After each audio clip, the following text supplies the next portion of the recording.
स्वाभिमानी न्यूज चॅनलच्या बातमीपत्रात आपले स्वागत। लोकनेता स्वर्गीय अजितदादा पवार यांना धुळ्यात सामूहिक श्रद्धांजली अर्पण। महाराष्ट्र राज्याचे उपमुख्यमंत्री स्वर्गीय अजितदादा पवार यांच्या आकस्मिक निधनाने संपूर्ण राज्यावर शोककळा पसरलेली आहे। एका धडाडीच्या आणि कार्यक्षम नेतृत्वाच्या जाणीने निर्माण झालेली पोकळी कधीही भरून न येणारी आहे। या लोकनेत्याच्या आठवणींना उजाळा देण्यासाठी आणि त्यांना सामूहिक श्रद्धांजली अर्पण करण्यासाठी धुळे शहरातील राजवाडे संशोधन केंद्रासमोरील सेंट अँथोनी चर्च येथे आज शोकसभेचे आयोजन करण्यात आले होते। दरम्यान आजच्या या शोकसभेसाठी जिल्ह्याचे पालकमंत्री जयकुमार भाऊ रावलसह विविध राजकीय पक्षासह सामाजिक क्षेत्रात काम करणारे मान्यवर उपस्थित होते। यावेळी स्वर्गीय अजितदादा पवार यांना सामूहिक श्रद्धांजली अर्पण करण्यात आली। काळ आणि वेळ ही अत्यंत वेगाने धावत असते। आज रविवार आहे आणि ह्या मंगळवारीच्या कॅबिनेटला राज्याचे उपमुख्यमंत्री आदरणीय अजितदादा यांच्याबरोबर आम्ही कॅबिनेटमध्ये बसलो होतो। अनेक विषयांवर ओवापोव झाली आणि माझ्या पणनच्या विषयावर चर्चा होत असताना अजितदादांनी त्याच्यामध्ये सहभाग घेतला, माहिती घेतली, कारण शेतकऱ्यांचा विषय होता आणि इतर विषयांमध्ये सुद्धा आपली भूमिका मांडली।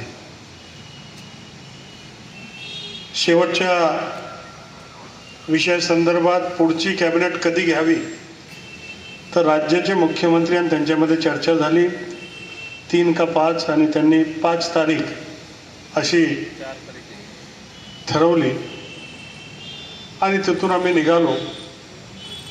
आम्ही घरी पोहोचत नाही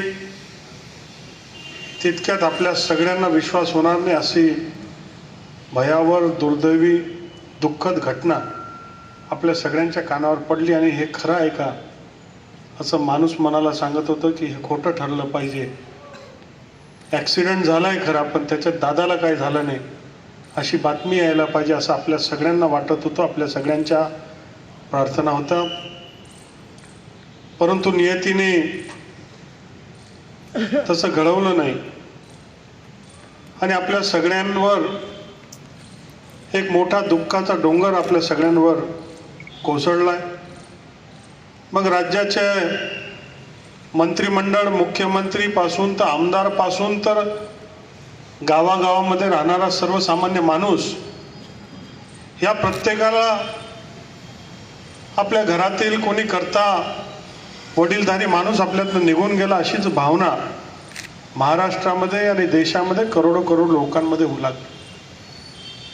41 वर्षापूर्वी सामाजिक कार्याला सुरुवात केलेले दादा अत्यंत परखड व्यक्तिमत्व, रोखठोक बोलणारे, प्रत्येक विषयाचा अभ्यास असणारे, सहकारामधले जाणकार, कृषीमधले जाणकार, अत्यंत कठीण असणारं हे वित्त खातं त्याला सांभाळणं, त्याला समजणं, त्याला चालवणं हे अवघड काम सर्वात जास्ती महाराष्ट्रामध्ये कोणी केलं तर माननीय दादांनी केलं। प्रत्येक माणसाला सामान्यातल्या सामान्य माणसाचं आसू पुसण्याचं काम, आलेला प्रत्येक माणसाला ऐकून घेऊन त्याच्यामधनं मार्ग काढण्याचं काम उभं आयुष्य दादांनी केलं।